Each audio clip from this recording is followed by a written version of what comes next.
I do have some questions for you. I want to ask about tournament at Harcourt. I want to ask about your work in Hollywood. But really, I sort of do want to know one major question, which is, have you ever been outed from a community just for being you? So who am I talking with? Well, you would all recognise them from this photo. But like most titans of the sword community, they have done far more than being just a poster child. Sam has done work on the Hobbit trilogy, Chronicles of Narnia, District 9, and Warcraft, just to name a few. And their industry experience includes special effects, theatre tech, and even prop making. They achieved the Duke of Edinburgh's award 3 years in a row, earning bronze, silver, and gold. Samantha was the 2013 longsword champion at the Harcourt's International Tournament. Sam has been an instructor for medieval martial arts since 2012, and all of that is without even mentioning that they're a writer, an illustrator, or their skills in animal handling, climbing, skiing, sailing. Whew. I told you they were a titan in this community. Now this time of year is perfect to get in touch with them, so I reached out and found out they don't live too far from where I am here in Geelong. So let's go for a quick trip and meet this amazing person in person. Because there's more to this story than you might expect.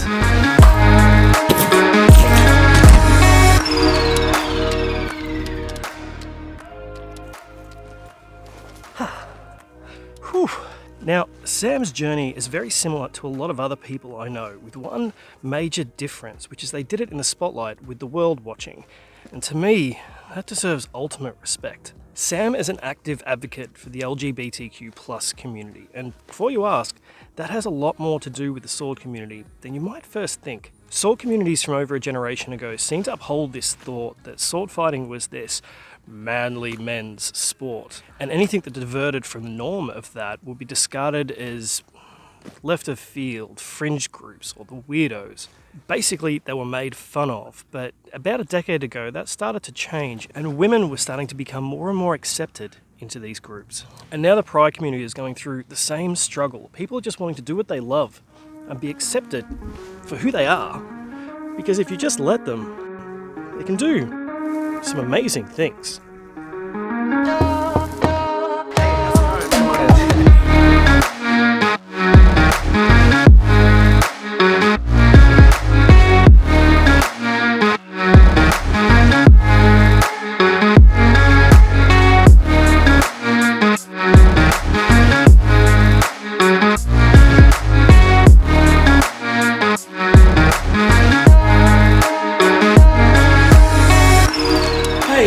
Thank you very much for having us over. Hey Nate, great to see you. Now I have to say, Sam has been interviewed more times than I've done interviews, but it's usually been for what a strong and empowering woman they are, which is not completely true. Not about the strength, but about the gender. So it's no longer Samantha Swords, and now it's Samliok Swords, or just Sam. So how the hell did you find the strength to just be you when there was such a spotlight on everything you were doing?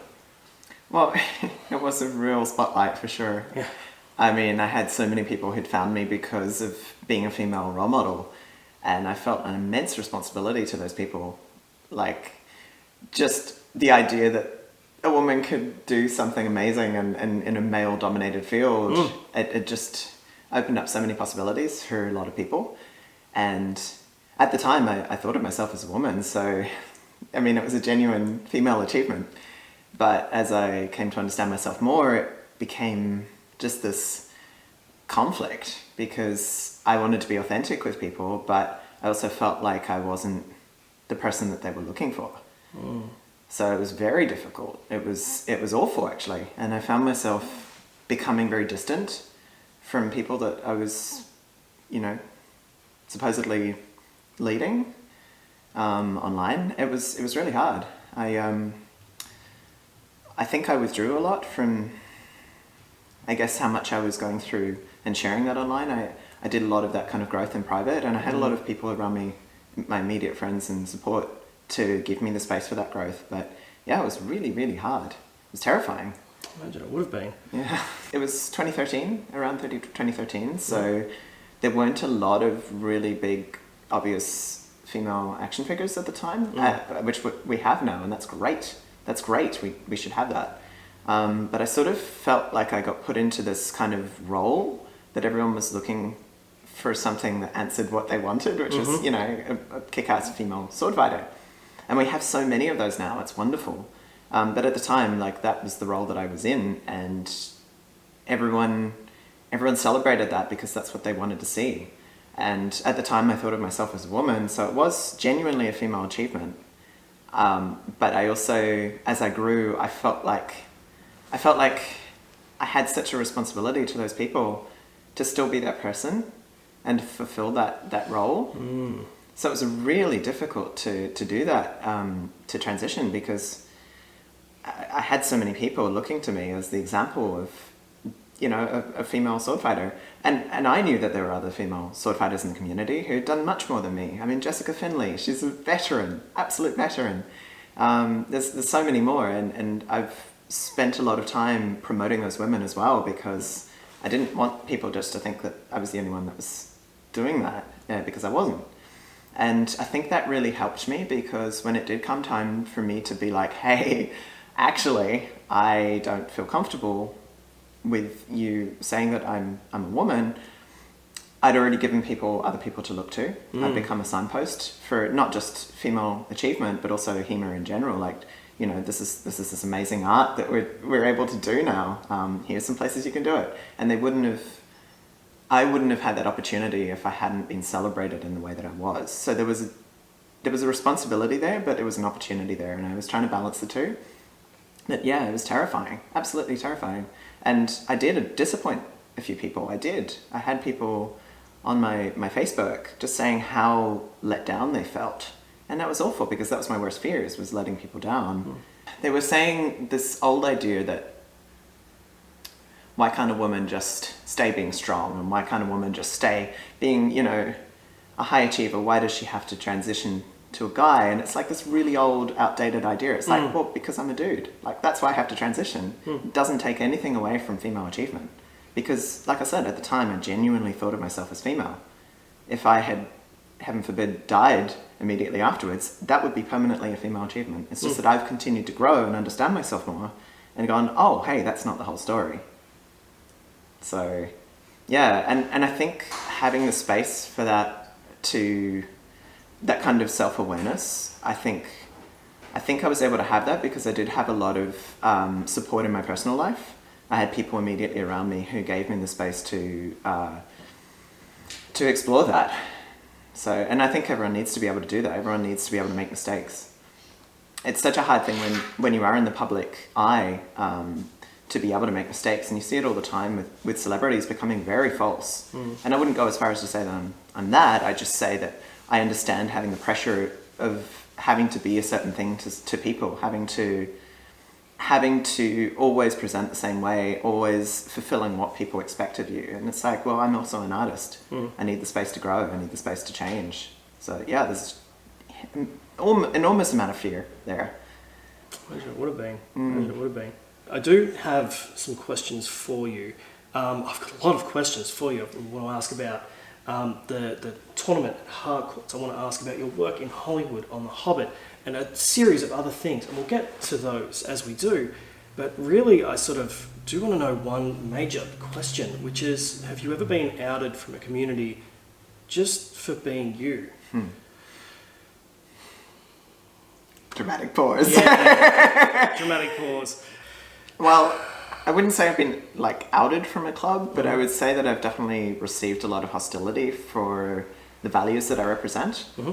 So I think as a person that's very comfortable with being queer, being creative, costume, like LARPing, all of those kind of very like fruity kind of other things, I think sometimes in the context of like a really sportified HEMA environment, that can be a bit much for people. I think there's a lot of emphasis in HEMA on kind of this very slick, sportified, professional, quote unquote, professional kind of aesthetic, and that can attract a lot of people who are trying to prove something.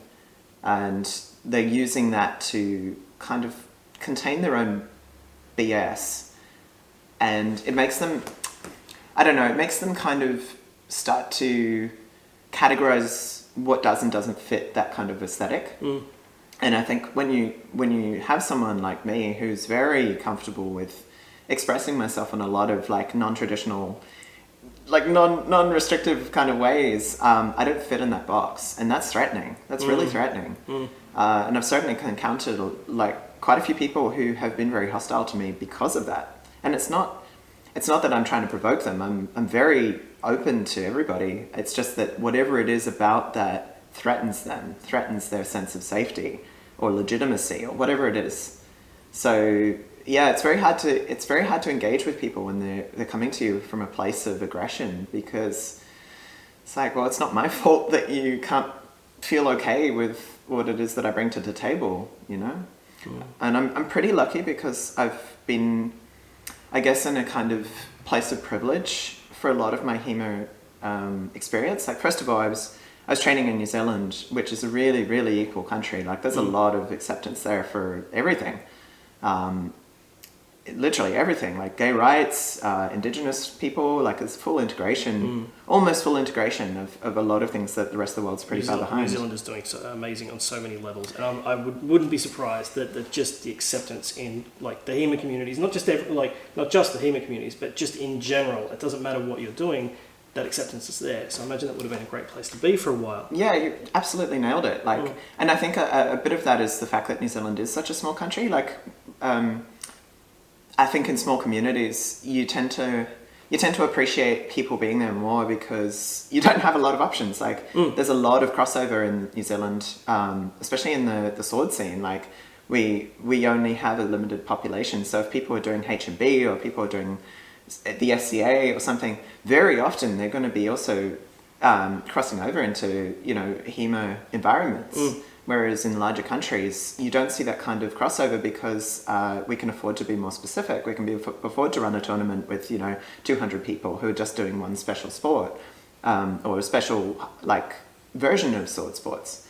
But because of the nature of it being a smaller community, a smaller population, like 4 million people, there is more, I guess, acceptance or tolerance of people expressing themselves differently. Like, you know, like it might not be your thing, but you're very likely to go to an event with someone who's doing costuming or like researching into some really specific equestrian martial art in the 17th century or something. You know, like it's great. It's great for that.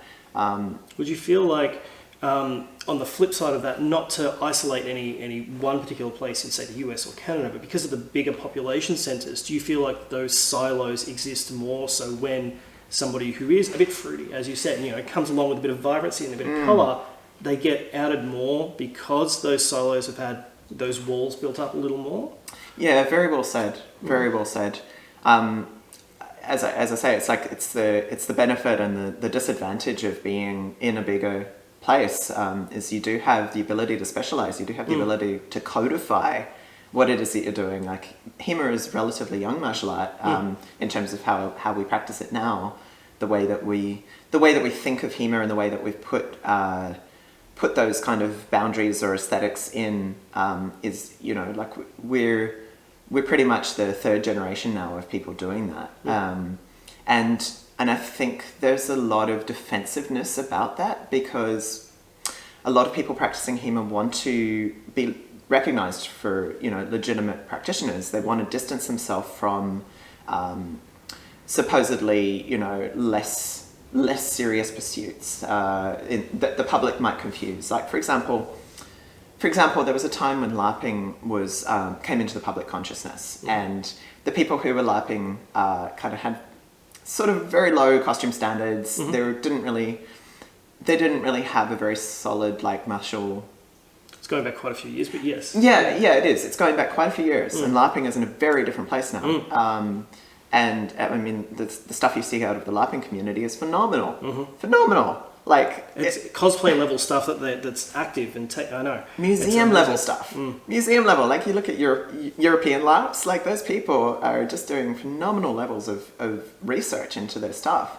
And unfortunately, because LARPing came into the consciousness of people at a time when the standards were very low, it became this laughable, like, dismissive thing because there was such a low bar of entry. And the response in the HEMA community at the time was, oh no, we don't do that. Oh no, we're not with them. Whereas now you see so much crossover because people have come to HEMA from LARPing, or people in HEMA are like, hey, this looks fun. I want to go take my sword skills out and, go camping for 3 days and figure out what it's like to live with a sword. And, there's this beautiful symbiosis that happens with people who practice both. It's just that there's still a lot of defensiveness in the community about whether or not that's like something that they can really say that they do. Now, I don't see any problem doing both. Obviously, I do both.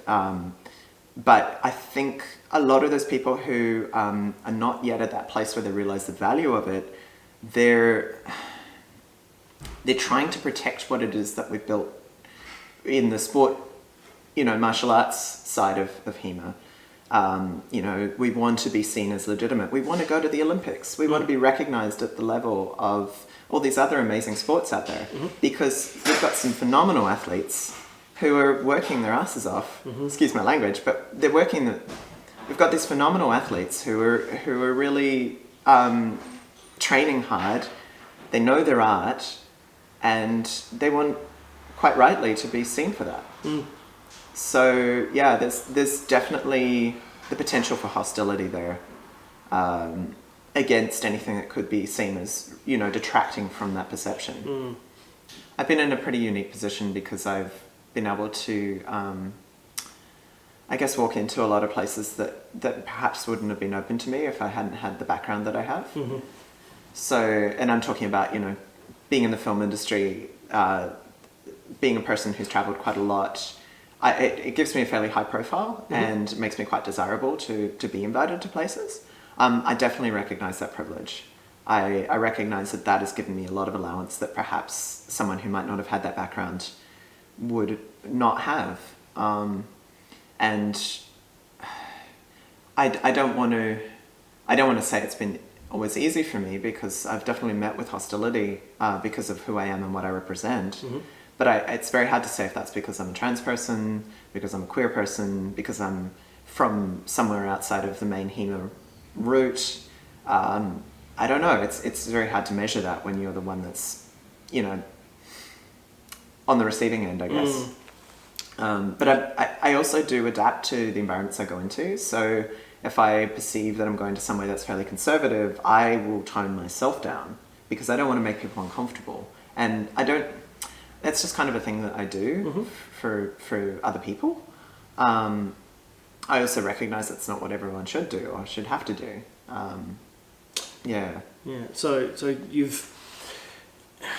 even though you've been given more opportunities because of some of the different things that have come up, and you can be you more there because of those opportunities, there are instances where you definitely feel like, for one reason or another, because of the multitude of things it could be, it's just there's sometimes is something there, like you said, you go into some of the more conservative places just to train, just to pick up a sword and go, and you've got to pull back and just nod and smile and agree and kind of go along with everything, so that you don't give a reason for hostility. I think it's about perception as well. Like, I have a fairly high level of perception, which has definitely worked in my favor. Like, if I can sense that something, like a situation or something, is not going to lead to a good outcome, I will try and avoid putting myself in that situation. But that's also not everyone's way. Like, I've had the ability to choose where I go to train. Not everyone has that. Not everyone has the option to travel. Not everyone has the option or just even being able to choose what club you go to. Like, if you're passionate about swords and you've got literally one club in your region, or an hour's travel or 2 hours travel, you're going to go and do it. And I recognize that as well, that some people are in that position. So it's a really hard one, because I think the more representation there is, the more acceptance there will be. But if you are met with hostility and people are not even open to having conversation with you, then there's very little chance to build those bridges. There's very little chance to be like, hey, I'm the gay person that you know, I'm the trans person that you know. Like, I think there's just this perception in a lot of places that queerness is something that's elsewhere. Like, but it's not. There's so many people around the world who are queer who just can't express that. They can't they can't do that in a way that feels safe to them because they feel like they're going to lose something. They're going to lose social interaction. They're going to lose support of their family and friends, their job. Like, and those are very real threats because of discrimination. Those are absolutely real fears. So it does come down to knowing if you're safe to out yourself or not in a lot of cases. And I'm actually, I'm someone that does advocate for people to stay in the closet if it's going to keep you safe, because it's not always the right time to come out. It's not. You have to be judgmental about what this is going to do. Like if this is going to lead to massive loss for you in a time that you really can't sustain that, like pick your timings. But, you also have to be authentic, because the more you keep that to yourself, the more it's going to take a damage and toll on you. Like you have to be able to express your truth in some way. It's just about knowing when the right time and place is for that. And that's not something anyone can tell you. You just kind of have to work it out, I know, and this is sort of, we're here to ask you questions, but I can relate to that sort of a thing, because we've had a HEMA group that I've been a part of where we started to advocate for that type of thing, like a welcoming environment. And one of the ways we did it, rather than be an active advocate and put up on social media everything about it, which we did put up a little bit, but was more once you came to the club, you kind of just realised it by the atmosphere. And one of the ways that we did that was we put signs up on the toilet saying, these are gender neutral bathrooms. Awesome. Like we're not shouting it from the rooftops. We did put it in our posts. We did make sure that it was seen on social media. But we didn't scream it over a microphone. We just wanted to be that welcoming environment to go, this is where you can feel comfortable. The last thing we want is hostility and tension, especially when we're picking up weapons. Completely. So, and actually it makes me think of the other side of this as well, is what if you're someone who comes to swords and you've never had an experience with queer people, and all that you've seen is like this very strong emotional kind of community, and you come to a club that's like covered in rainbows, like that can be very confronting. And I mean, like I'm all for clubs having representation. I think it's really important, but you also want to be able to do it in a way that everyone is comfortable. Literally everyone is comfortable. And yeah, I think going down the route of like visibility, but not pushing it on everyone to be immediately okay with it. I think that's going to do more in the long run for having conversations like, hey, what does gender neutral mean? I've never come across this. What the heck? Like, is this an alternate to the baby's change room or something? Like, it's like every bathroom is a baby's change room. Yeah, right. So, but some people genuinely don't have that knowledge, and being able to be gracious is so important for everyone.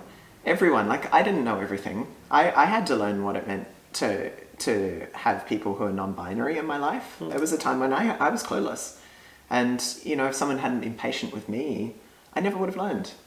So yeah, just being able to understand that like not everyone's coming from the same place, and being able to make a space where people feel comfortable being around each other. I think that's the most important thing. So you mentioned LARP, obviously, because you are huge into LARP, and you've been to Bickerling, which I am very, very jealous of. From what I've seen, the Pride community seems to be more accepted in the SOAR communities like LARP compared to something like HMB or HEMA. From your experience, why do you think that is? It's a good question. I think I do want to say that it really does depend on the LARP as well, because there can be some very like kind of bro kind of environments to some LARPs. Okay. And there can be some very accepting environments for HEMA clubs. It really does vary, but as a general trend, I think that probably is an accurate observation. I think it probably comes from the place of role play. So LARP communities are fundamentally founded on the idea of role play, character role play. And role play is all about self-expression. Role play is about taking a character that might not be you and stepping into that and kind of role with absolutely no repercussions. It's just this beautiful free thing. It's like you can test out who you want to be in a way, like in a sandbox that has no actual impact on your real world life. Now the actual truth is, of course, the more that you role play, the more you can experiment with who you are, and you can grow as a person. Like there's enormous benefits to it.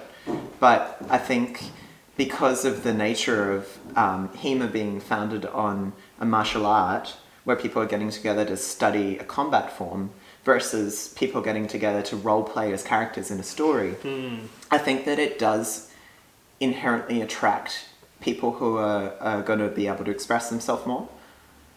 So, but then you have the flip side where a lot of people in humour are queer. There's a huge number of people who are drawn to humour who identify as queer.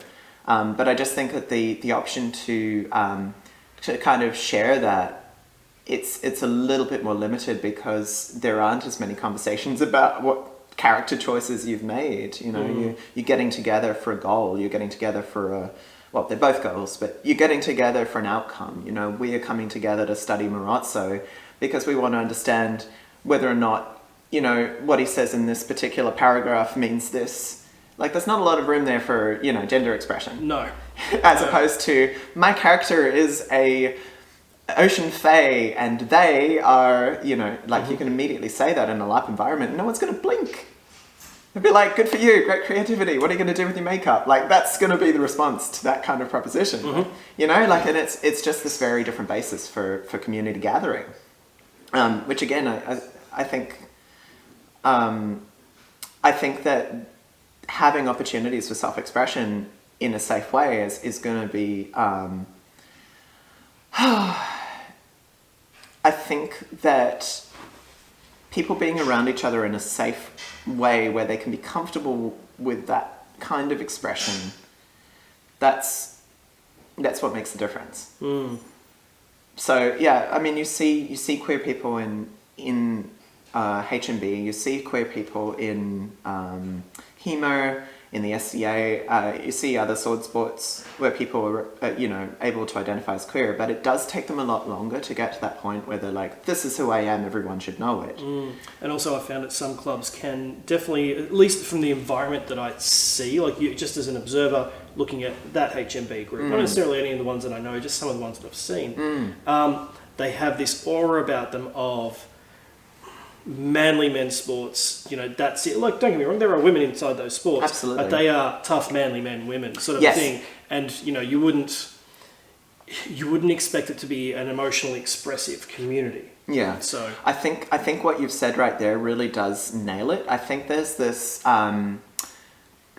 desire to express masculinity that manifests in HEMA and HMB in a very, very defined way. Like, there's this idea of, as you say, ruggedness, manly men, like, to throw a phrase out there. But when you actually look at knightly representation from the period, you look at what those knights were wearing, you wouldn't see half those fighters caught dead in it. Nope. Absolutely, because in the medieval time, the aesthetic to wear colours and flowery stuff and skirts, like, this was not any kind of threat to someone's masculinity. So when we look at the manuscripts, we see knights in full armour wearing bloody miniskirts, pink miniskirts. And it's because pink was a masculine colour back in those days. It was. And not masculine as in manly men, just masculine as in it was worn by men. It was the colour. It was the colour of fertility. It was like, think about like warm blood rushing through the veins. That was pink.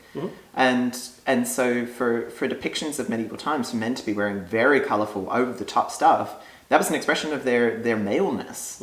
And these days, like, you would not see majority of those people who turn up to fight, to be knights, you would not see them caught dead in it because our cultural understanding of what that means has changed. And it's become it sort of gets onto that toxic level, or at least that I've seen, where people have, and I've physically had this, where people have told me that colour that they're wearing isn't pink, it's man salmon, because they don't want to be associated with the shirt that they're wearing. Yeah, they call it man salmon. Oh, wow. Amazing. Y'all, it's pink. Yeah, it's pink. It's not man salmon. And it looks hot. Come on. Pink is a hot color on the right person, no matter what gender you are. So, yeah. I mean, personally, pink doesn't do good things for me because I associate it with being a feminine thing. But that's probably something that's because that general association has been there, to you that's a negative association. It is. So it is, and I do want to talk to that because I definitely have tried to distance myself from that before. Like, before I understood where I was at gender-wise, I had this huge hostility towards my own femininity, which it really sucks. really sucks because I am a very feminine person. I'm a dude, but I am very feminine with how I express myself. And I'm comfortable with that now. It's just that when everyone thinks of you as a woman and you're like, no, this is who I am. Can't you see the masculine part of me? And you try and crush all that in yourself. It's so uncomfortable. And I mean, that's my experience. I was socially trained to be female. I can't imagine what cisgender dudes are going through, especially in a place where they're not able to express themselves. Like, and told that, you know, that color makes you look gay and that's a bad thing. Like, that must be so awful for people trying to just be comfortable with themselves, because all of us are a mix. All of us have a mix of genders inside us. That's just how we are. No one is one thing. And if they are, then they're probably broken. It's very unfortunate. And I think the damaging side of that is when people do try and, you know, break the mold in something like HEMA, which is very like all blacks, all slick, you know, like it just... It draws attention to a person too soon, like, because this is the uniform of what's expected to be worn. Like, you might not be even questioning your gender identity or, you know, your sexual attraction. You might not even be doing that, but you just might want to wear a splash of color and immediately you're put into this other box. You know, and that's not healthy for anyone. You sort of see some of these HEMA clubs where, for example, they paint their masks, which is perfectly fine. I actually love the idea of a painted mask. Yeah, me too. It's so cool. But if you had, you know, one person have Spawn and another person had Venom, and, you know, you get the idea, like these you know, comic book faces or like flags or something like that, that's all very dominant masculine. You had somebody go, you know what, just for shits and giggles, I'm going to paint Hello Kitty. They might not want, like, if it's a humorous club, they might be allowed. If it's a club that's emotionally open, they might be allowed. And this is not allowed, rules are written, this is allowed socially. Whereas somebody who does that and immediately you're told, oh, what the hell is that? No, you really shouldn't. Come on, man, like, do something else. Oh my gosh, I can't even imagine. So this is me putting 2 or 3 things together to create a hypothetical scenario to explain a situation that I've seen a good few times. I haven't seen it, but I'm sad. Yeah, like I've just seen those types of attitudes. Not that I don't want Hello Kitty on my mask, because that's not how I want to express myself, but the idea that someone in a club could bring such a sweet thing and then like maim you with it, well, maim you, but like someone could pull off a really amazing technique whilst wearing a Hello Kitty, like rock on. Rock on, cousin. Like, no matter who you are, own it. And that's great. But yeah, trying to break what's expected. I think what we're dealing with here is that we're trying to make HEMA, we're trying to make it legitimate, and we're trying to match that legitimacy to what else is out there. Like, you know, like all these like kind of codified, serious quote unquote sports. So I guess with clubs, to me, what that says is that club, whoever that hypothetical club is, it is a hypothetical. Well, sure, but it what it says to me is that club is not very experienced. That club doesn't have a lot of mileage, so they're fragile. That's what that says to me, is they're fragile and they're threatened by the idea that this might destabilize them. It's like the longer you do this art, the longer you realize this is so valid. This is our cultural freaking heritage. This is something that goes back like hundreds and hundreds of years. So how can you be destabilized because you're practicing something that is 20 times older than you? There's that inherently is where the value is. So however you want to express that, power to you. The more comfortable you are with your own ability and your own combat prowess. The most dangerous people I've ever met in the martial arts world, and I'm talking wider martial arts, I'm talking, you know, like Pekada Tercia Kali, the martial art of like Filipino Marines or Special Forces, the people who practice freestyle karate, the people who are bare knuckle boxers, Gangster from Chicago. These are lovely, lovely, lovely people. These are men, mostly men, who have absolutely got such mastery over their own abilities that they can express themselves how they are and they're not threatened by other people doing the same. So when I say that, what that sounds like is, it sounds like this club, hypothetically, is very young. It's because they haven't got that confidence yet in the fact that no matter what the outside world throws at you, you are valid. You have validity because you practiced your art. You've got this control over yourself, So reacting badly to someone representing themselves with a Hello Kitty mask, that just says a lot about you. That says a lot about your own comfort. So, yeah, let go of the threat and just get better at your own martial art, mate. Absolutely, absolutely. Now, speaking of HEMA, you've got a lot of experience in HEMA, and I do want to ask you about the Harcourt's tournament, the one that you won back in...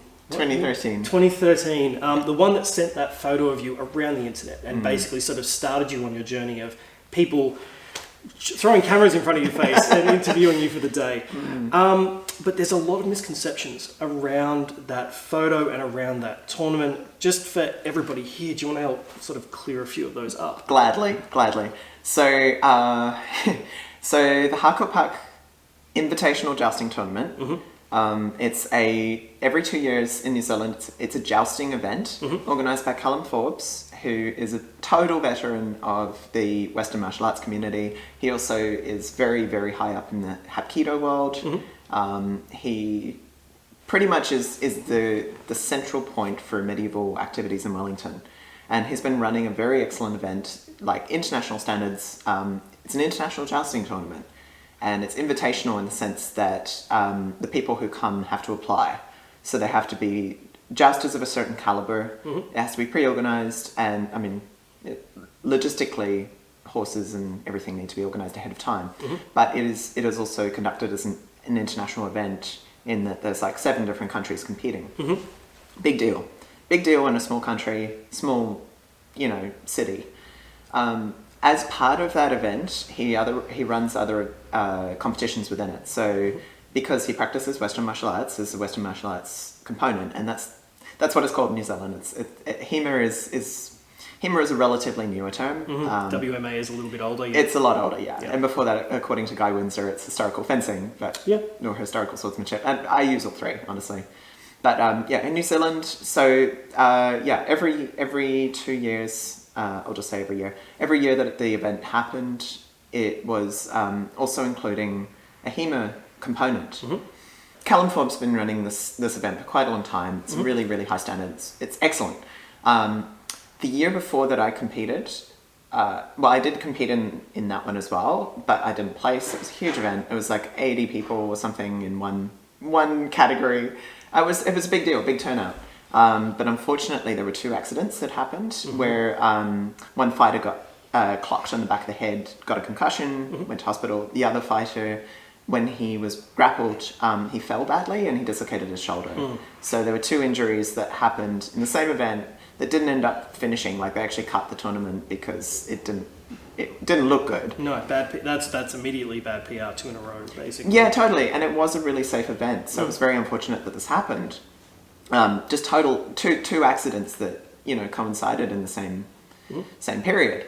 The effect of that was that the next year that it ran, I think everyone got spooked because it went from being this event with 80 people in the longsword to like almost no one signed up. And part of that was there was a scheduling conflict as well, where a lot of people who wanted to be in those events decided that they wanted to prioritize the other thing. But it's like they decided to prioritize the other thing. Okay. And I think they didn't want to look like they were stepping away, but that's pretty much how it turned out. And I mean, I don't judge them at all because, it's up to you if you want to go and compete in something. There's no pressure. It's just that the way that it panned out was that no one really turned up to fight when they were trying to run the event, except for 3 of us. There were 3 people, and that's not enough to run a tournament. No. And I mean, at that time, I didn't even know if I was going to go in it, but I wanted to fight. Like, I mean, who doesn't? Yay! So they ended up running the thing as like basically we would all fight multiple times instead of it being 3 people just fighting each other. We basically did like multiple fights, and whoever performed best would win the tournament. That makes sense. Take away that little bit of randomness that you sometimes get in tournaments where you just don't necessarily get the shot or whatever. You're putting people up against each other more often to keep the tournament going. Yeah, exactly. And it was great. Like, it was very low pressure. It was fun. And the guys that I fenced against were really good. They're good. They knew their stuff. They were also not as relaxed. And I don't know why, but for whatever reason, they made more mistakes than me. So I won. And that's as simple as it was. It's like I remembered not to mess it up, and, you know, it wasn't that I performed perfectly, but it definitely was my best fighting, like, on that day. Like, I was pretty pleased with how I performed. But it was such a low-key event because of the context. And like, I didn't really think much of it. It was like, yay, I won a thing. Like, you know, woohoo. But I hadn't even, like, it wasn't such a big deal until it went on the internet. Because in the internet, it looks great. Excuse my language, it looks great. It just got taken so far out of context. And I mean, I think I helped it along, because who isn't proud of winning a thing? Like, who isn't going to say, hey, I won this, you know, won the event, here's my... And what coupled it, what was the coup de grace, was the fact that this very good photographer was taking amazing photos of this event. And he took this one photo of me that was just the best flippin' photo. And that coupled with the fact that I'd won, you know, on paper I'd won this tournament, which got confused with the overall, like, invitational jousting tournament, very quickly got changed to international jousting tournament, which was, oh, it's a sword tournament, international sword tournament, and very quickly Chinese whispers kind of took it away. Yeah, I remember reading one headline, not necessarily the first headline of this that I saw, but I did remember reading one headline that said that you were the first woman international longsword champion of the world. And I'm like... Of the world? Oh, yes. And I'm like, oh... In 2014? Yeah, 2013. 2013, yeah. I'm like, that doesn't sound right. I actually remember that because my partner and I at the time cracked the heck up. And we said, the more that they keep changing this, sooner or later I'm going to win the world. Like, Samantha Swords wins the world. Yeah. Like, oh my God, it was just so ridiculous. And I get where the hype was coming from. Like, yay, women achieving in a co-ed competition. Woohoo. You've got to have the truth there. You can't just keep adding to it. Or it was just so funny though, and I didn't realize the damage that it would cause. And I've been paying for it for so long because of the misconception. And I mean, like, I didn't understand how to manage media as well. Like, there were a lot of interviews where people said what they wanted and let me say what I wanted, and then I didn't be like, hey, because I mean, there was an element of enjoyment to the fact that I was getting all this attention. I mean, it was great. Like, you know, like, who doesn't dream of winning something and getting known from it?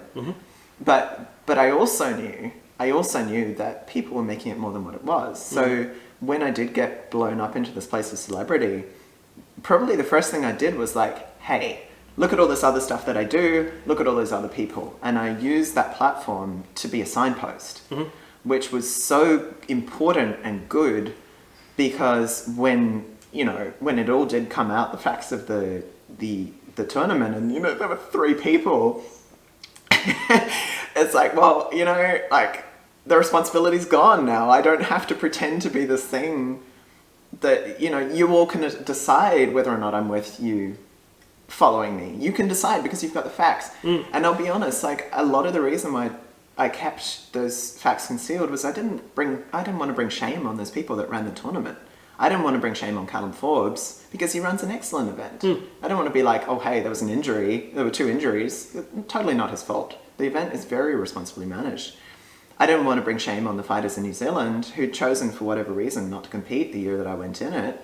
It's absolutely their choice whether or not they want to expose themselves to risk. And, you know, I didn't want to spell that out for everyone, even though I felt very uncomfortable with the fact that people were making out that I had won something equivalent to swordfish. Because I'm very aware of swordfish. I'm very aware of the female fighters who do freaking amazing jobs overseas.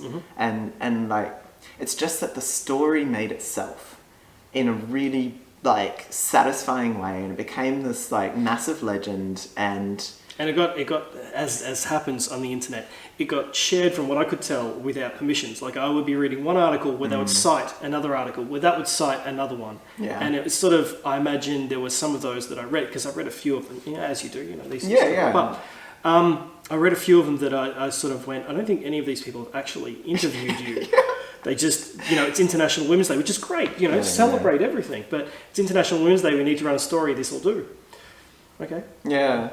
And I mean, like I said before, it was genuinely a women's achievement. Like at the time, I thought of myself as female. I identified as female, and it was a women's achievement. I went in a competition against dudes that was previously like won by dudes, and I won. And yay! Like that's totally accurate. Absolutely. The discomfort for me, I mean, it was funny to me that everyone was blowing it out of proportion, because it was funny. Like I said, you know, Samantha Swords wins the world. Woohoo! What next? But what was also uncomfortable was being placed in a role of being a women's role model, because the more that I got pushed into that, the more uncomfortable I got as well. And so sense. and so when the you know, the facts finally came out, it was this enormous relief, because I wasn't buying into the story that everyone was trying to make around me, which I was already uncomfortable with. After a couple of years of being, you know, interviewed for Women's This and Women's That, I felt like I was in the wrong place. Like I felt like I was kind of like being invited to a family gathering where I felt like I shouldn't be there. Even though I'd been invited, I sort of felt like, no, this is your space, this is your conversation. How does that work with people? I know, for example, that I've seen that photo gets shared around, because it does pop up every now and again. It's a great photo. It is. The photographer has done an amazing job. I'll put it back up on screen. Yeah. But how does that go when, for example, when they get shared around recently, you'll see people pop up and it's like, no, it's Sam now. You know, that's not, you know, you don't refer to Sam as she. Like, this is how this happens. And then I see people counter that by going, Sam is comfortable with that because that's who they were, not who they are. So just for when we all see this, because it does pop up occasionally, how do we address the pronouns on that? I have a really confused relationship with this, because I felt like I was playing a character. So Samantha Swords is a female role model. In my mind, that person is still part of me. And I am very comfortable with that as my past. I don't want to take that away from anybody. And like I say, at the time, I identified as she, I identified as her. It's just that, like, I guess I've leveled my character to a point where I'm like, no, that's not who I am. So looking back, like, I'm not going to say that I was a dude at that time, even though I've grown to become male. Like, it's just this very confused kind of like boundary, because I was myself, but I was playing a role. That makes sense. Yeah. That makes sense. So I don't know. Like, I've kept my brand. I kept my name on my brand as long as possible as Samantha Swords on my social media, but then it also felt inauthentic to who I am now. So after a really long time of keeping Samantha, because it doesn't feel right to be called that anymore, but I was like, I want it to be something more like that builds on that. I don't want to just take it away. I want to build on it, if that makes sense. Like rings on a tree growing around the old tree, you know? And I recognize that's not the experience of every trans guy. I'm probably more gender fluid than a lot of trans guys, so I am comfortable with that. But if I get misgendered, it is uncomfortable. It's weird. It's like, I guess it's context specific. Looking at it as a role that I played, that was also me. It was based authentically on who I was at that time. It was just like the heroic version of myself. I think that's the best way to look at it. And understanding my overall growth now, I've grown beyond what that was, but I also don't at all detract from who that was. And I do want to be clear, that is not the experience of all trans people. A lot of trans people are very, very threatened by how they were treated in the past. It's just, in my case, that was a really positive thing. It just got to the point where I was like, no, I could be more happy this way. And I want to be more happy. I've followed my happiness to grow. You know, I haven't run away from something to grow. I've just realized I could be more happy if I lived this way. So that makes sense. Yeah. I think it's just like anything in life. There is no easy answer. You can't just put something into one of two categories. You know, this is what, you know, this is how you feel about this. This is what people should do in this situation. It's grey area, like everything. Oh, there is an easy answer in life. If you're on a car trip and there's a bathroom, you stop and use it. Oh, you're right. So there's one easy answer. But speaking of trips, like your trip around Hollywood, like just starting with, I suppose, The Hobbit? Like, you were just in the right place at the right time. How did you get involved in so many movies? Wow. Well, yeah, right place, right time, but it's that thing of you build your own luck. So, yeah, I was in Australia when the Lord of the Rings movies came out. I was a high school kid. It was pretty much my beacon for what I wanted to do with my life. And that was because I was already like a very medieval fantasy obsessed little nerd who was very I think we all are. Yeah, right? Yeah. And yeah, I was very obsessed with anything to do with medieval fantasy, like, you know, Baldur's Gate, and I didn't know Dungeons and Dragons at that time, but yeah, basically the fantasy of building characters and backstories and world development, I was really into all that. So when the Lord of the Rings came out, it was this massive like validation of the fact I could live as an adult somehow pursuing my passions, which you know, so many of us dream of. The thing in Australia and New Zealand is that the two countries have an agreement where you can basically move from one to the other with very little immigration trouble. You can pretty much step into the two countries, and I did that when I finished high school. It was what I wanted to do, was move to New Zealand, work in the film industry, and work on The Hobbit. And that was just like all I knew. And it took a long time, and I had a lot of help to get there, which is a lot to do with the fact that, as I was saying earlier, New Zealand is a really small country, and there's a lot more contact you get with people who are doing interesting things.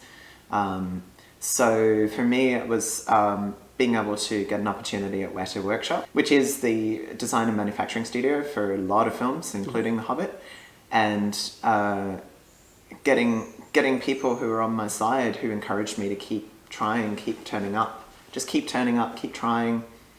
And it took 4 years. It took 4 years from the time that I started knocking on Weta's door to finally, okay, here's a job opportunity. And I was there for like a week or something, because they only needed people for a week. So it wasn't literally right place, right time, something fell into your lap. You went, this is where I want to go. 4 years of, you know, possibly not laser focus, but 4 years of focus to get there. Yeah. And then just kept knocking on doors until you got your entry. Absolutely. What happened from there? Because that seemed to just start a snowball effect of you being in lots of different places. Well, I was at Weta for 4 years, and that was on and off. We had films come and go, and I was one of the crew that they would call back through, you know, when they needed people and all hands on deck. Which built up a really good resume. And I mean, I wasn't in charge of anything specific. I was mostly an assistant to all these really amazing artists, which was great because I got to learn from them. I got to help all these really phenomenal artisans and get that kind of wide-ranging exposure to materials, to processes, hands-on skills. And I retained all that when I left New Zealand. So I left in 2013. The same year as the event, and that was after a big down quiet period after The Hobbit had ended. So yeah, there wasn't really work for anybody at that time, and I set my sights overseas and moved to originally America, and then I moved to Vancouver. And it was my very first time being outside of the safety of like that little like close-knit bubble that Weta Workshop have for, you know, existing crew, which I was very comfortable and reliant on. And it was, I had no idea what I was getting into. I was in a very, very big town, and I didn't know anyone in the film industry. First time I've ever heard Vancouver called a town. Big smoke. Yes. Yeah. No, it's big solar panels. Vancouver's going green. Oh, good. Yeah. Good.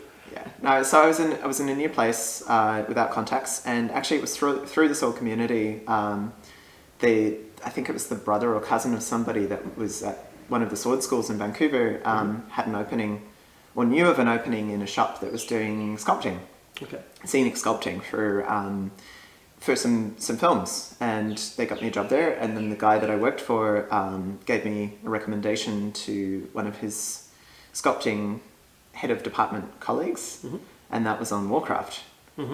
And that was the biggest job I'd ever done, because I was working on set. I was working for the whole job, and made it all the way through production to the end, which was quite an achievement, because I'd been used to being let go quite often back in New Zealand. I was like brought on when I was needed and let go, but then I became regular crew. And I mean, it was exhausting. It was pretty much my entire waking life was going to work, working, going home, falling asleep, getting up, going to work. Like it was brutal. But I made it to the end of the job, and once you've done one job, it leaves you in a really good place for getting other jobs. And so everything after that kind of led on to other jobs. And once you have enough under your belt as well, you can sort of just walk in and be like, oh, hey, I've done these jobs. And whoever's hiring will go, oh, hey, you know what you're doing because you've been rehired. So it really does sustain itself once you've got experience. So I guess I just hit that critical point of people knowing that I could be trusted and giving me work. So yeah, I mean, you've got an IMBD account now, basically sort of showing some of the different things. So I think you can definitely be trusted in the industry. I don't know. I think IMDb, you can actually make your own accounts. So I don't know how. That does. Yeah, I mean, it's all very valid. But no, the biggest thing was I got into the film union over there, the IATSE, which it doesn't exist in Australia and New Zealand, but it's North America film unions, and it's very high standard. And once you're an IATSE member, the work comes to you because you're on a list pretty much. And if you're available, then you know about work. So and getting into that, I mean, I was very fortunate to have people help me again, and I'm very grateful for that because I didn't know anyone. I didn't know where to start. And yeah, it's a hostile industry if you don't know where you're going. I don't think you've ever reached a point where you can be like, yeah, I can relax now. Yeah, that's fair. It's especially in the film industry. Yeah, but the film industry especially is volatile and subject to so much change. Like The Hobbit, you asked me how did I work on The Hobbit. Well, actually The Hobbit had its own delays, had its own production delays. We had 2 directors for The Hobbit, the first one being Guillermo del Toro. Guillermo was in Wellington for like 2 years making The Hobbit the first time. And then there were so many delays to production that when he had to leave, like we'd already done so much work for his movie that had to be shelved. It was heartbreaking, totally heartbreaking, because you put your love into something you all think is going to go ahead, and then it was a scheduling thing. He had to leave because he'd been scheduled to make another film. There was all these kind of massive, very publicly documented issues with the production. We had the actors union were having issues. Like there was all kinds of trouble, and it's like you turn up to do the thing that you believe in, but you can't control the outcome in the film industry. You just can't, and it makes you either react in 2 ways. You can either get very hostile and cynical and like grumpy, or you can take what you're learning and just apply it to your own skills. Like nothing you make is going to last. The film could be shot, but something happens between then and production coming out. Like the marketing could fail and the whole thing could be taken off, or some lead actor could be the serial killer, or like for whatever reason, the production, even when you filmed it, it's not guaranteed. And you just have to internalize everything that you've gained from that, the experiences you've gained, the skills that you've learned. You can't be attached to the art. You have to let it go. And I think that's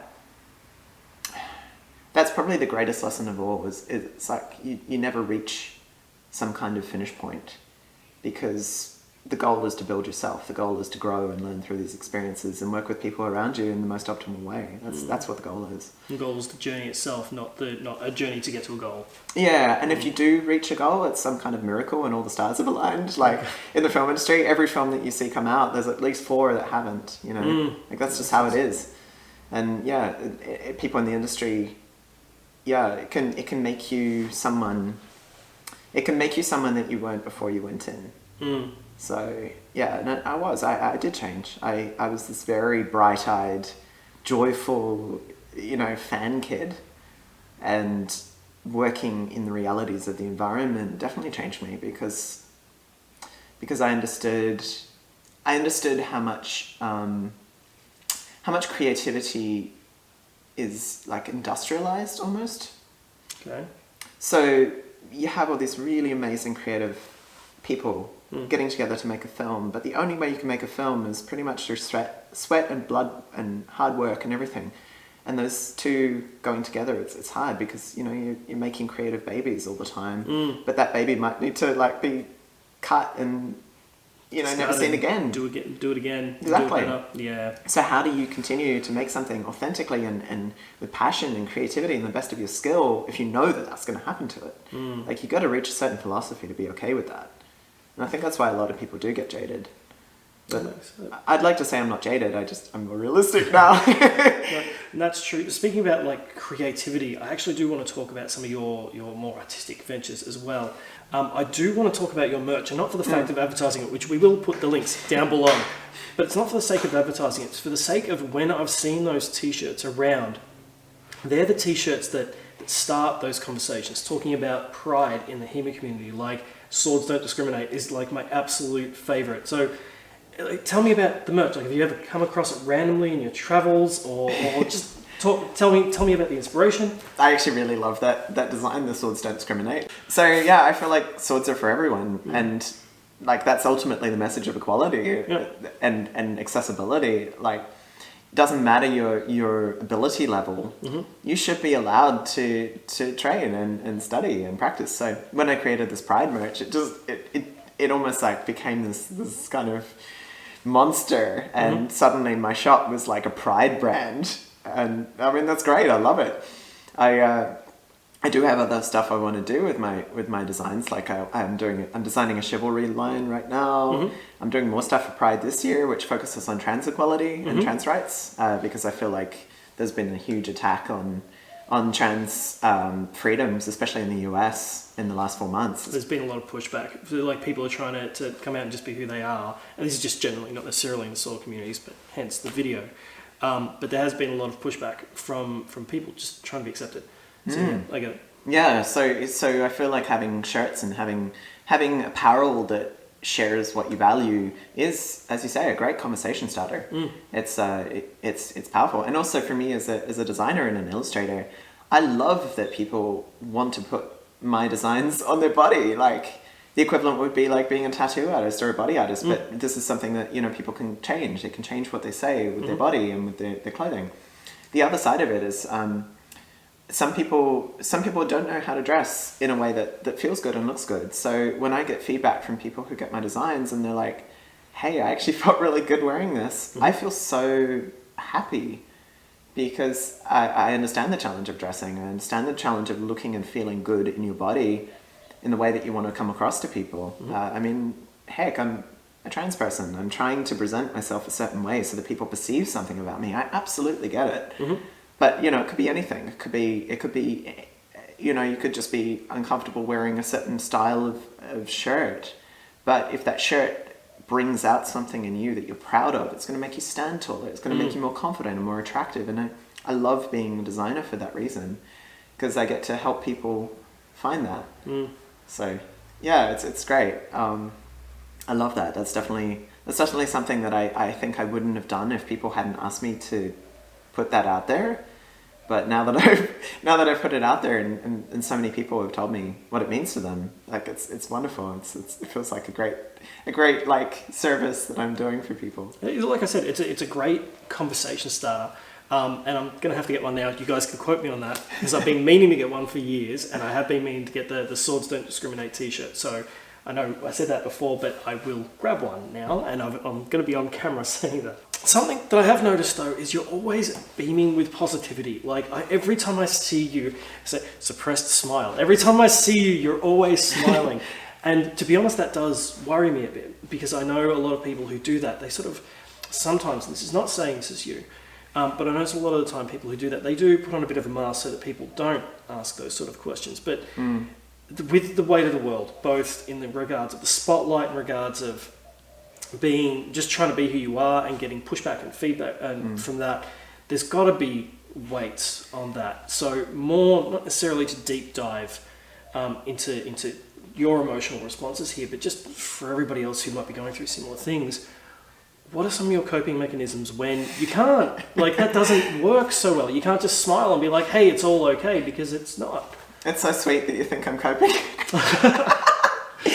I think honestly there's been a lower bar for people coping in the last 12 months. I think that the idea of what's okay, are you okay? I think that's a very flexible concept these days. So, but yeah, I mean, I'm not always positive. I definitely have I feel things greatly. I have great troubles, and I think probably the biggest thing is that I've been able to reframe my attitude to be able to harness a lot of my pain and a lot of my grief, because I've gone through terrible loss, terrible trauma and heartbreak for years, instability for years. Like the pandemic for me is much more of the same. Honestly, last year was one of the most restful years I've had because I got to stop and deal with a lot of my pain, and other people might have for the first time had to encounter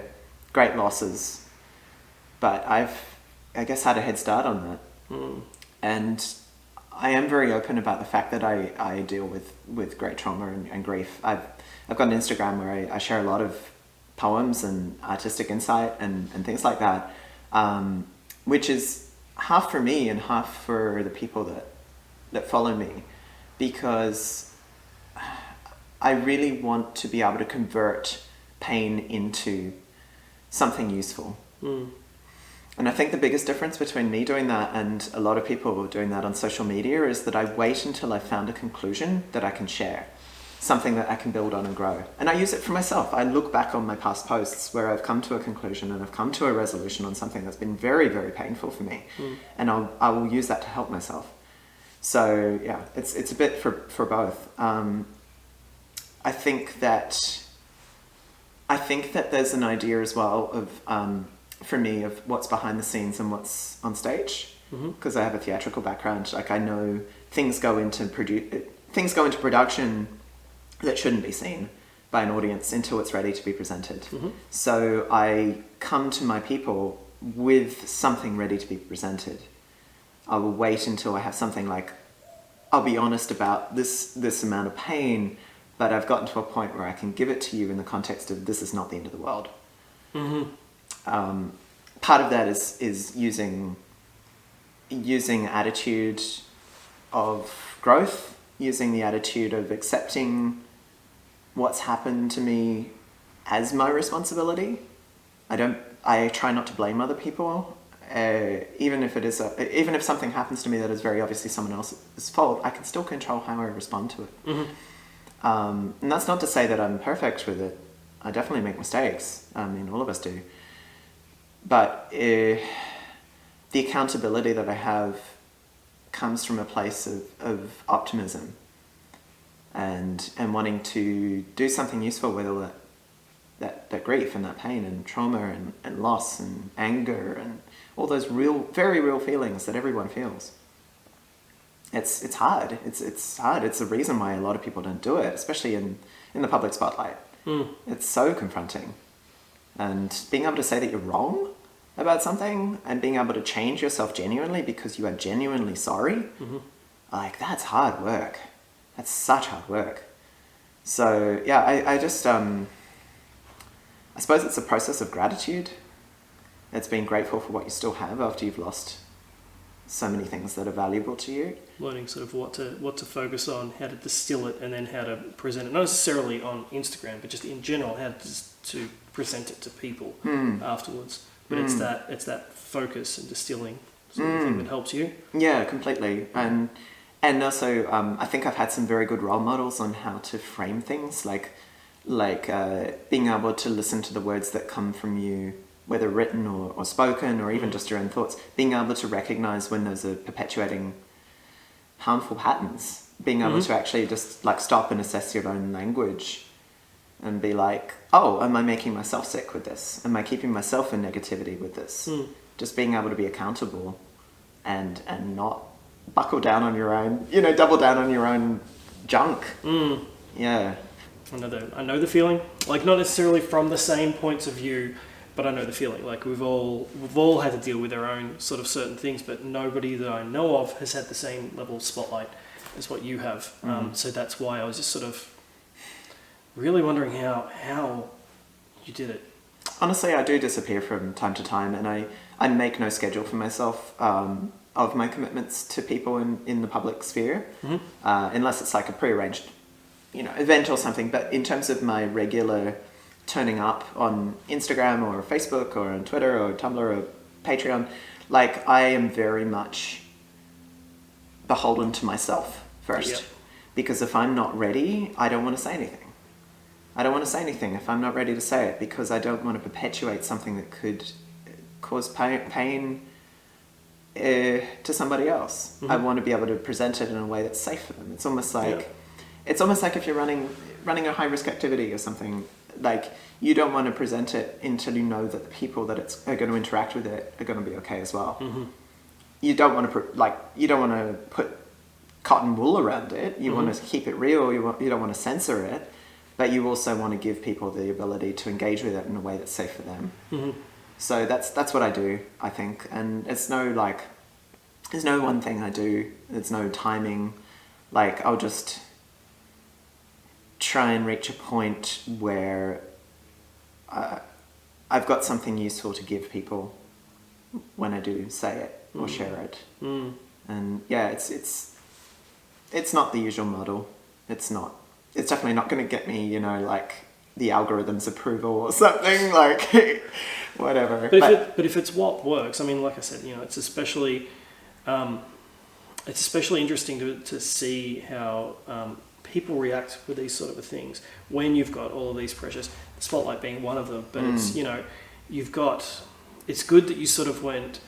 I've got this pressure to respond, and it's because of that pressure to respond, in these certain time frames. And I'm just going to say to everyone, there's no time frames. Like, I will just, I'll put up a post when I can, or whatever for your Instagram. Or Yeah, well, I think I've just trained people at this point now to just accept that, when they hear from me, they hear from me. And it's not that I want people to feel disconnected from me. It's just that I'm deeply reflective, and I take on board all the input that I get, and I don't assume that I'm in the right.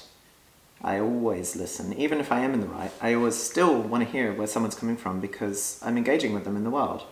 It's important to me to be able to change. It's important to me to be able to adapt and to meet people where they're at. And like I said, I'm not going to get it right all the time. My experience and wisdom in this is still a journey. And yeah, you just have to go by instinct. Or I go by instinct most of the time, and I'll be wrong sometimes, or I'll have a bad day and hurt somebody, or, not have exactly the right response. But that's part of being human. We make mistakes. We got to learn to work through it after we make the mistakes. Otherwise, we're too scared to act. We're too scared to live. That's the part that comes afterwards. That's the part that's important. It's like, how do I meet you where you're at? Or how do you meet me where you're at? When I've f***ed up, how do we get past that? And yeah, I genuinely want to change. I genuinely want to expand and grow. So yeah, how do I stay so positive? Well, I choose to be. That's a damn good answer. You don't give yourself another choice to that degree, but you allow yourself the breathing room to be. Yeah. I've survived so many devastating losses that have come from truth, shared at the wrong time in the wrong way. That's not safe to do so, but I'm alive. I'm here, and knowing that you can get through that, I think, and understanding the damage that lying can cause. I mean, for me, it compels me to be truthful as much as possible at all times, because I understand that's better. I think that's why people call them truth bombs, because when they hit, they do damage. Yeah, they do. They do. My life has blown up multiple times because of truth. It's something that needs to be taught. I think people need to be more honest about the fact they lie. I think it's okay. Everyone lies. Everyone lies. And, sometimes it's important to lie. Sometimes you protect people by lying. Sometimes, there is a place for it. It's not, it shouldn't never be done. It's just how to do it and what it achieves is something that people don't really talk about. Yeah, because a lot of times lying is almost that, it's seen as that selfish element, whereas, to use it in the context of what we're talking about, if someone lies about their gender or their sexuality or something like that because they feel threatened or whatever else, it's a good reason to lie. Hell yes. But at the right time, it's a good reason to stop lying. They don't have to keep lying just because they had to in the past. And a lot of people don't realize when they're perpetuating things that are wrong that they believe. Like, some people will lie about something because that's what they've been taught to think about something, even though, deeply they know it's not true. So yeah, I think there needs to be more understanding about why we say the things we do and what that does to us. It comes down to being comfortable with yourself and being comfortable with saying how it is, and also the people that you're talking to respecting that, because some people that you talk to, they're not gonna respect your boundaries. You tell them your truth and they'll be like, whatever, and that's just the reality. Throw that truth in your face. Yeah, exactly. They'll use it against you. And I mean, lying can absolutely protect you. You can give yourself safety from, not even talking about gender or sexuality, but just emotional safety. It can give you that bubble of protection when you're in an environment that doesn't appreciate you or uphold you. I think we've all known people like that, that's for sure. Yeah. So, bringing it back to clubs and speaking about some of the clubs that have very much an old school mentality with women being second class fighters, let alone how people treat the pride community. With that, there's definitely something that we can do, which sort of brings me to my biggest question, which is how can we help? Like allies from within, without. What can we do to help? What can we do to bring more understanding into this community? Well, I think including people benefits everyone. Like, that's as simple as it is. I think that the way that you run a club and the people you have making those decisions, just take a look at who those people are, profile them. Is this 10 cisgendered white men, straight men running this club? Is there any color in this mix? Is there any ethnic diversity in this mix? Is there any, balance to genders? Like, do we have female people in there? Do we have non-binary people or trans people? Like, just recognizing what is influencing the choices in the way that you run things. Who is influencing the choices? How diverse is that? Just being aware, like stopping and looking. So last year with Black Lives Matter really drew to people's attention, especially mine, being aware of your own biases. Like, of all these people that I follow, how many people are people of color? And it's just that like little switch in your brain that you have to turn and just be like, oh, maybe I don't know what I'm prioritizing. Until you actively try and you sit down and you look, you won't see those blind spots. And I'm sure there's a lot of clubs that are doing excellent work already who are predominantly made of one particular demographic, but there's nothing bad about including more people, bringing those people to the table, bringing people of color to the table, bringing women and LGBTQ people. Like, just, it benefits everyone. You get richness of perspective, you get richness of background. You also realize, is there something that we're doing that's making these people uncomfortable? Because when you look at a club and you see 90% of the instructors are white dudes, there's something there that's not making women feel comfortable progressing or growing. It's like, you might see the problem and not understand it until you have someone who's coming from the other side saying, well, actually, I feel uncomfortable because there's no change room. Something simple like that. And you're like, oh my gosh, I didn't even notice. Just like, that's a really, really obvious example. But especially when it comes to the pride community, the queer community, we are already coming from a place of feeling like we shouldn't be loud or be out there in the public eye. We've had to suffer great consequences to being who we are. So if we go to a place where we feel like we shouldn't fit, it's going to reinforce that idea. So just being able to open your eyes, look at who's running things in your club, and say, hey, how can we make this more accepting? How can we grow from what we've got? Not necessarily take away everything we've done already that's good, but how can we make this better? How can we include more people? Do we have disability access? Do we have people with wheelchairs who would really love and come and like learn about swords? Is there, what if you're hard of hearing or deaf? Do we have people who are deaf or hard of hearing following my social media channel? How often do I use subtitles?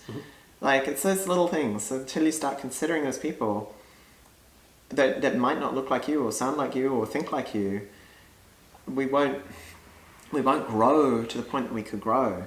And I mean, personally, having subtitles is immensely helpful for me as a person because I like to watch videos in silent. Mm-hmm. It's like, it's more peaceful for me and I can concentrate on what people are saying. So if I'm watching a YouTube channel and it's made for people who are deaf and hard of hearing, I benefit from it as well, even though I can hear people perfectly well. Mm-hmm. I can watch it, and learn something that I wouldn't have learned if I was using my brain in a different way. So it benefits everyone. That's just like a little example. But yeah, I think just being okay with saying, hey, we might not have all the answers. And even just that attitude alone is going to improve your club. It's going to improve your growth as a practitioner of HEMA or whatever sword art that you do. It's going to improve you because you're choosing to decide that you don't know everything. Makes sense. You're being aware as well of the walls of the silos that are around you. Being aware that you are surrounded by, for example, a whole heap of white guys, which is it might be great, like you said. They might be not really knowledgeable. Yeah, totally. But if that makes the environment just not comfortable for women, say, to join because they just see 10 white guys in their 40s and think that's a bit weird, then that makes sense. Or even just the way that people relate to each other. Like, we don't exist in a vacuum. We're going to go to a HEMA club and you're going to take your values from society, from culture, the way that you interact with people outside of that HEMA club, you're going to take it in. No matter how much you're trying to step away from that, they're going to be there. The dynamics are going to be there. So yeah, it can come with preconceived hostility or the fear of not being listened to, which often happens with women. There's like this kind of almost like talking down that happens just because women are often smaller than men and their voices are higher. Like it's just like a little thing that puts men in a position where they think they know better. It like plugs into the brain of being like, oh, I don't have to give you as much respect. Unless you have somebody who's overcome those prejudices that they've been taught or learned or whatever, yeah, it's already going to create a dismissive kind of environment for someone who might have a really good idea or have seen something dangerous that's going to happen. I mean, I've heard of it even in my industry, women who weren't listened to, and then something happened that caused like a major problem, and it's because that those women were not listened to or considered to be as experienced, or yeah, it's so ridiculous. Hey, I've got a safety issue. No, don't worry about it. Yeah. Sorry. Anyway. Well, it's ridiculous. It's totally ridiculous, and it's everyone is better when everyone is included. So yeah, women in general, absolutely generalizing here, but most women think and organize and prioritize things differently to most men. It's just how it is. That's why it's good to have. If for nothing else, there's the social upbringing sometimes just does that in regards of thought process, or it could be anything. I can tell you as a trans guy, I can tell you as someone who went on hormones in my 30s, my brain is different. Yeah? The way I process things, the way I think about things, the way I problem solve is different. Okay. And it is purely down to my chemical composition. In addition, socialization, yeah. And I mean, not every trans person decides to use hormones, so you don't have to. You can be a trans person and you're totally valid without taking hormones. But in my experience, my brain started functioning differently based on the presence of testosterone. So yeah, like, I mean, times that by social upbringing and culture and values, and like there's going to be differences there. So yeah, having more, like you said, just having extra points of view for whatever reason is just going to make any club more inclusive in general. Yeah, and it's better. It's better for everyone. Oh, dude, you are a beautiful person. You advocate for animal rights, environmental rights, socio-economic issues. You just do so much that we haven't had a chance to cover. How do you feel about coming back for a part 2 and let everyone here be able to ask a few questions themselves? I'd love that. Yeah? That'd be great. Awesome. All right, well, then leave your questions for Sam down in the comments below, and we'll endeavour to get to as many as we can over the next couple of weeks. But I do have one more question for you, which is, over lockdown, my longsword skills have completely gone to the wayside. How do you feel about going out in the backyard and taking them to school for a few rounds? I thought you'd never ask. Yeah? Good. All right, let's go. So don't forget to leave your questions for Sam in the comments below. And if we get enough questions, I might even be able to convince Sam to spar at a nice location at the same time. So I'll see you in the comments below, but till next time, train safe, stay awesome, and stay sword savvy.